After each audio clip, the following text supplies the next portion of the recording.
Hey, what's going on, Coin Up TV subscribers? Robert, welcome here. Another Shaw Brothers classic review, this time with The Killer Constable, which I just watched for the first time as part of the ShawScope Volume 3 from Arrow Video Collection. It is inside here. I think it's disc 7. It's paired with Avenging Eagle, another classic vintage Shaw Brothers movie, which I've already reviewed on my YouTube channel. So, Killer Constable, 1980. Watched it on the ShawScope Volume 3. If you haven't picked this up from Arrow Video, pick it up. All of the ShawScope's volume collections are fantastic and worth owning if you're martial arts, Asian cinema, Hong Kong, retro, vintage, wuxia fan.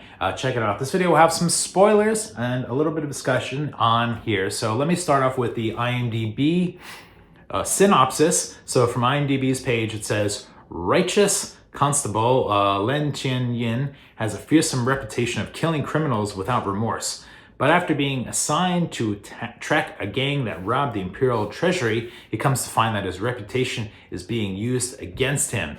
I think that's kind of the plot. It does not really sums up everything succinctly that I would, but let me get to my notes here. So this stars Chen Kuan-tai as the Killer Constable, and a great role for him. He's like the lead. He's bold, he's honorable, he's got amazing kung fu martial arts skill, both in hand-to-hand as well as with this amazing sword, this big thick sword that looks like it could just, you know, chop through a tree if needed to. He does hack off people's heads and arms and limbs in it, so it does have some weight to it.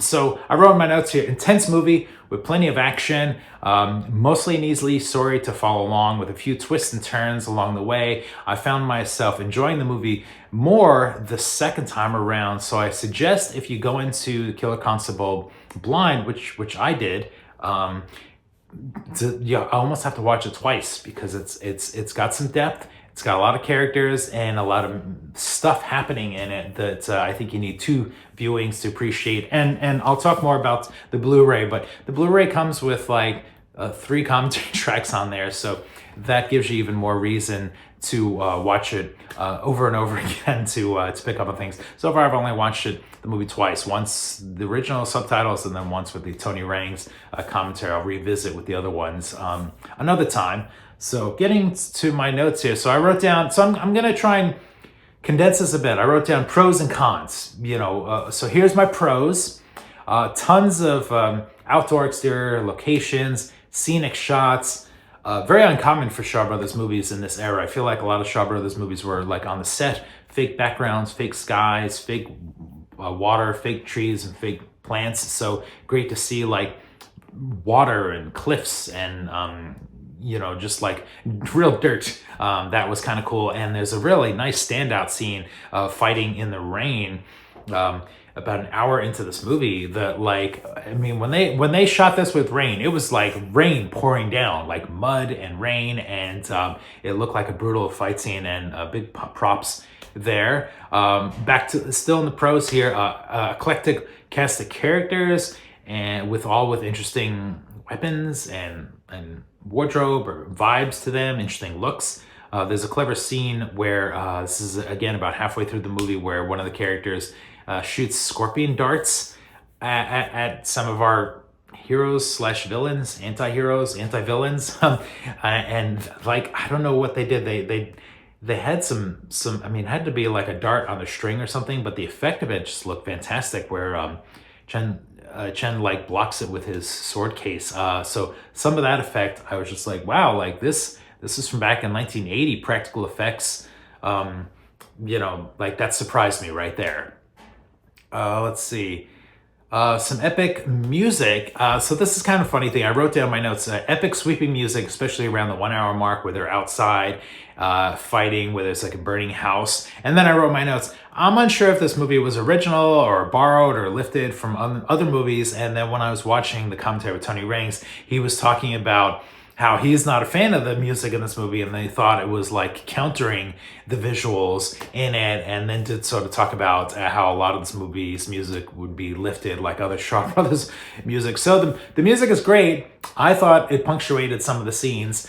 Tony in his commentary didn't agree with that and confirm that it's probably borrowed or lifted music.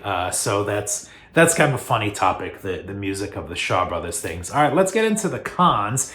There's a scene like with a fire scene with a ring and flames, and people are trapped within the ring and they have to like escape. And one of the guys kind of sacrifices himself to let the other guy escape. And I was like, wait a second. You know, those flames are very small. I feel like any martial arts expert could easily jump over those and dive over those. I mean, we see martial arts people flying around, and this movie's way more grounded than that with the wire work and the flying and stuff. But I feel like that scene, the fire, wasn't well done. Like the fire should have been higher or thicker or something like that. There were some early scenes in the movie that were like at night and very dark. And props to the director for trying to go like film noir and stuff, but I don't think he had enough, strong enough ISO on the film stock to capture these dark scenes. And watching them now on the Blu-ray later, they're just like super grainy and they just don't look very appealing. You know, so that's a thing. Maybe in the movie theaters in the 70s or the 1980 when this came out, it might have played a little better, but that's another con. I wrote in my notes here, and again, this gets back to like needing to watch this movie twice. The opening scenes are a little difficult to follow the first time around because there's a lot of characters and situations kind of introduced. And, you know, I am watching it subtitled and reading and trying to like read text and look at characters and like match things up. So I feel like I put that as a con, but like, again, if you watch this the second time and you're a little more absorbed and you're familiar with the situations, that'll help. The other, you know, I wrote this as a con. You're basically following the villains of the story as the protagonists, and it's kind of a little difficult to emphasize with them on their journey. This is another point I sort of, you know, I've been working on a review for To Kill a Mastermind, and that's another Shaw Brothers movie where it's like you're following the villains throughout the movie. So if you want to root for the villains and, you know, be all villain type or something, then that's cool. But like generally when you watch a movie, you're kind of rooting against the villains and rooting for the heroes. So I put that down as like a con. You know, you'll have to let me know in the comments below. Rob, am I crazy? Is that a pro or con? Because it's kind of cool to flip the switch. Let's see. In my cons also, finally, I wrote the revenge climax scene has like no build-up. There are some scenes where our villain gets like really messed up, and I think he's even poisoned by the scorpion dart, and he seems to like magically recover from all that overnight, and then just kind of appears at the castle or the you know, the home base of the Empress there, and there's a cool fight. The fight there is all great, but I felt like we were missing like the montage of him getting healthy, kind of learning something new to like defeat his you know, the big boss. And, you know, even maybe using a little stealth or trickery to get into the, I mean, you know, this is supposed to be like where the Empress lives and like there should be tons of security, and he just kind of like pops up and it's like, all right, I'm in like the main room here. I'm going to fight the main bad guy. So I felt like that builds up. You know, this movie's lean and straight to the point. I maybe would have like stomached another like 5-minute scene of just establishing a little bit of that build up and a reason to use some more lifted borrowed music in there as well. And then finally, I'm listing this as a pro and a con.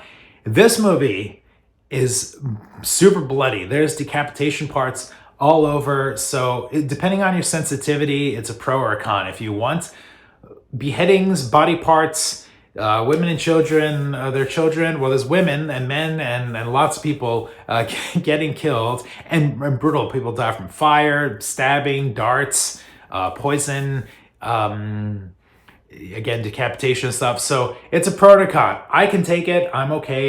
You know, I'm here for the blood and the guts and the gore. But you may not be, or you may not be expecting that, so be forewarned on that. So let me get to my letter grade. So Kill a Constable from 1980. I'm going to give it a B+.